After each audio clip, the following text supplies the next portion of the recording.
अस्सलाम वालेकुम। फुटबॉलिस्तान के नाजरीन, इसाक बलोच हाजिर है ड्रेसिंग रूम में। आज हम बात करेंगे पाकिस्तान में फुटबॉल फेडरेशन की बिगड़ती हुई सूरत हाल पर। नार्मल कमेटी के नए चेयरमैन भी हालात को संभाल ना सके। वो जिस फॉर्मेट के तहत आए थे उस फॉर्मेट में उनका काम पे तवज्जो नहीं है, इधर उधर हाथ पाँव मार रहे हैं। इस सिलसिले में हमने पाकिस्तान के कामयाब तरीन local football organiser doctor Mohammad Ali Shah साहब से बात की। डॉक्टर मोहम्मद अली शाह अफगान क्लब चमन के सदर हैं और वो तवील अरसे तक नेशनल फुटबॉल में भी सरगर्म रहे। आजकल वो एक एक्टिव फुटबॉल ऑर्गेनाइजर हैं और इसकी टीम ने पाकिस्तान में लोकल टूर्नामेंट के साथ साथ प्रीमियर लीग में भी रिकॉर्ड किया है। अब चलते हैं डॉक्टर मोहम्मद अली शाह साहब, जो हमें बताते हैं कि नार्मल कमेटी किस नहज पे जा रही है। मैं doctor Mohammad Ali Afghan football club Chaman football community के दोस्तों से मुखातिब हूँ। पाकिस्तान फ़ुटबॉल फेडरेशन के जो नॉर्मलाइजेशन कमेटी है उसको फ़िफ़ा और एफसी की तरफ से एक मैंडेट मिला हुआ है जिसमें 5 नुकात हैं। Day to day football affairs चलाना, प्रॉपर रजिस्ट्रेशन एंड स्क्रूटनी करना, उसके बाद डिस्ट्रिक्ट इलेक्शन, प्रोविंशियल इलेक्शन और फिर उसके बाद जो पीएफएफ के इलेक्शन है वो कराने हैं। उसके नीचे भी एक 2 सतूरें लिखी हुई हैं कि पाकिस्तान फुटबॉल फेडरेशन के कॉन्स्टिट्यूशन और स्टैट्यूट्स को चेंज करने के लिए जो न्यूली इलेक्टेड एग्जीक्यूटिव कमेटी होगी वो ही इसको चेंज कर सकती है। जबकि अभी एनसी का जो चेयरमैन है अरुण मलिक साहब, वो ये बात करते हैं कि इस स्टैट्यूट्स और कॉन्स्टिट्यूशन के साथ हम किस तरह इलेक्शन कर रहे हैं, इसमें बहुत सारे मुश्किलात हैं। तो मैं ये अर्ज़ करना चाहता हूँ कि जो पुराने कॉन्स्टिट्यूशन और स्टैट्यूट्स हैं उसमें तो आप चेंज कर ही नहीं सकते हैं, क्योंकि फ़िफ़ा के सामने आपको इंस्ट्रक्शंस हैं कि आप इसको चेंज नहीं कर सकते हैं। तो आप इस हवाले से सोच में क्यों पड़े हुए हैं, आप इस हवाले से सोचते भी क्यों? दूसरी तरफ आप फ़िफ़ा कनेक्ट प्रोग्राम के नाम से एक प्रोग्राम चला रहे हैं जो कि ये भी आइन से मुतसादिम है और ये चीज़ भी आपके मैंडेट में नहीं आता है। जो चीज़ कॉन्स्टिट्यूशन और स्टैट्यूट्स में नहीं है उसको आप कैसे स्टार्ट कर सकते हैं? और दूसरा ये कि अगर ये वाकई आप सही तरीके से कर रहे हो तो ये इसके लिए आपने कोई नोटिफिकेशन जारी क्यों नहीं किया? जब आप नोटिफिकेशन जारी नहीं करते हैं तो इसका मतलब ये है कि इस चीज़ का कोई वैल्यू नहीं है।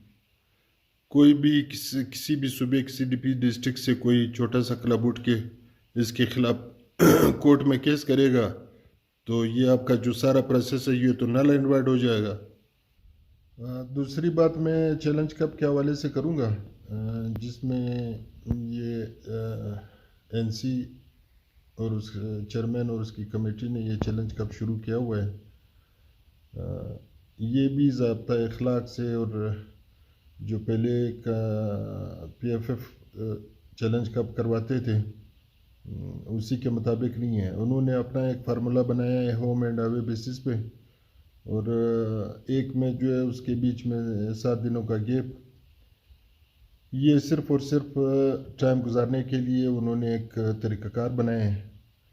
हालांकि एनसी के चेयरमैन का तो ये फ़र्ज़ बनता था कि डिपार्टमेंट्स जो पिछली हुकूमत ने रोक दी थी स्पोर्ट्स फंड उनका, तो ये हर डिपार्टमेंट को अलग अलग एक लेटर लिख देते बच्चों की खातिर, गरीब फुटबॉलरों की खातिर, कि आप इन डिपार्टमेंट्स को बहाल करें और पाकिस्तान की फ़ुटबॉल की जो प्रीमियर लीग है या चैलेंज कप है या दूसरे ऑल पाकिस्तान टूर्नामेंट्स है उसमें इनको पार्टिसिपेट करने दें, बजाय इसके कि वो डिपार्टमेंटल जो शोबे हैं हमारे फ़ुटबॉल के।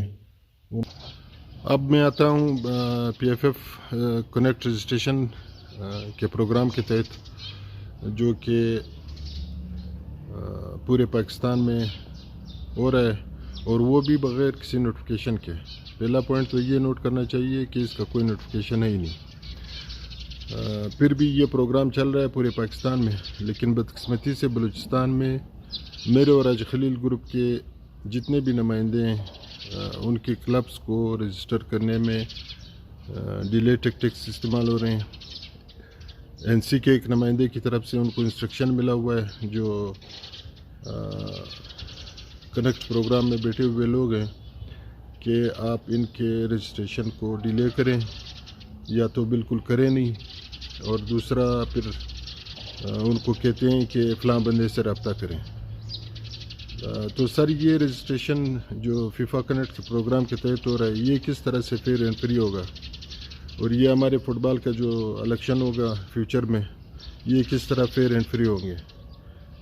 تو یہ چیزیں جو یہ نوٹ کرنے کے ہیں، اور ہم یہ وقت سے پہلے دوستوں کو، پوری پاکستان کی فٹ بال کمیونٹی کو بتانا چاہتے ہیں کہ ہمارے ساتھ بلوچستان میں یہ زیادتی ہو رہی ہے۔ ایک تو ہمارا یہ صوبہ جو ہے بہت بیکورڈ ہے، یہاں پہ یہ کنیکٹ سسٹم جو ہے یہ بڑے مشکلوں سے لوگ ان کے ساتھ کنٹیکٹ میں رہتے ہیں۔ دوسرا پھر جب آپ کسی کو انہیبٹ کرنے کی کوشش کریں گے تو انہیبٹ کرنے کے نتیجے میں تو تصادم ہوگا۔ تصادم کسی بھی شکل میں ہو سکتا ہے، یا تو کورٹ کچہری کے ذریعے ہوگا یا پھر خط کتابت کے ذریعے ہوگا، جو کہ فیفا اور AFC تک بھی جا سکتا ہے۔ تو میرے خیال میں یہ جو کنیکٹ پروگرام ہے جن کو یہ فیئر اینڈ فری کا نام دیتے ہیں، یہ تو سرے سے فیئر اینڈ فری ہے ہی نہیں۔ وہ دو وجوہات کی بنا پہ جو کہ میں نے بلوچستان کے حوالے سے بات کی ہے، ایک یہ کہ اس کا نوٹیفیکیشن نہیں ہوا ہے، دوسرا یہ کہ ہماری کلبوں کے جو الیکشن لڑنے والے لوگ ہیں ان کو روکنا اور ان کا رجسٹریشن نہیں کروانا، یہ ہمارے لیے مشکلات ہیں۔ لہٰذا اس چیز کو فٹ بال کمیونٹی زیر غور رکھیں کہ ہمارے ساتھ یہ زیادتی ہو رہی ہے۔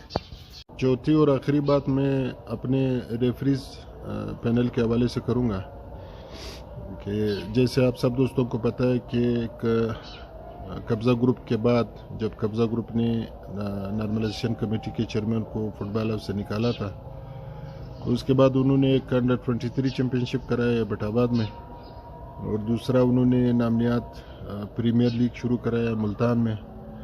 تو ان میچز کو سپروائز کرنے کے لیے مختلف ریفری حضرات جو تھے وہ ادھر ان میچز کو سپروائز کرنے کے لیے گئے، ان کے میچ کمشنر بھی تھے۔ تو بلوچستان سے ایک بندہ شفیق جو میچ کمشنر تھا وہ وہاں پہ گراؤنڈ کو بھی ہموار کر رہا تھا اور کڈے بھر رہا تھا اپنے بڑے کے ساتھ۔ پھر جب وہ لیگ ہوا اور 23 چیمپئن شپ ہوا، اسی دوران چیئرمین ہارون ملک صاحب کی ایک ویڈیو بھی آئی کہ ان کے خلاف تادیبی کارروائی ہوگی۔ اس کے علاوہ اس کا نوٹیفیکیشن بھی پڑا ہوا ہے کہ جو بھی پیرالل گروپ کا پارٹیسپینٹ بنے گا یہ لفظ میں دوبارہ کہوں گا، پارٹیسپینٹس، یعنی جو بھی اس کا حصہ بنے گا اس پر آرٹیکل 70 لاگو ہوگا۔ لیکن آج تک نہ تو کسی پر آرٹیکل 70 لاگو ہوا ہے اور نہ ہی کسی کے خلاف کوئی تادیبی کارروائی ہوئی ہے۔ تو پھر جب فیفا کے لیے لسٹ جانا تھا پاکستان سے، تو نارملائزیشن کمیٹی نے ایک ریفریز پینل بنایا جو کہ سلیکشن کمیٹی تھا۔ اس میں یہ موصوف شفیق صاحب بلوچستان سے گئے اور اس نے ٹیبل پر اقرار کیا کہ ان ریفریز کو میں نے بھیجا ہے انڈر 23 چیمپئن شپ میں اور پریمیئر لیگ میں، جو کہ پیرالل گروپ کرا رہا تھا، آپ نے جو سزا دینا ہے مجھے دے دیں۔ انہوں نے ان کو سزا دینے کے بجائے جو پیرالل گروپ کے میچز کھلا رہے تھے لوگ، ان کو سزا دینے کے بجائے ان کو اوبلائج کیا ہے، اور ان کو ایک تو پینل کے لسٹ میں نام ڈال دیے مختلف ریفریز کے، اور دوسرا اسی موصوف کو سلیکشن کمیٹی کا ممبر بھی بنا دیا۔ تو نارملائزیشن کمیٹی کے چیئرمین کی جو ویڈیو ہے وہ بھی پڑی ہوئی ہے اور اس کا نوٹیفیکیشن بھی پڑا ہوا ہے کہ پیرالل گروپ کے خلاف تادیبی کارروائی ہوگی۔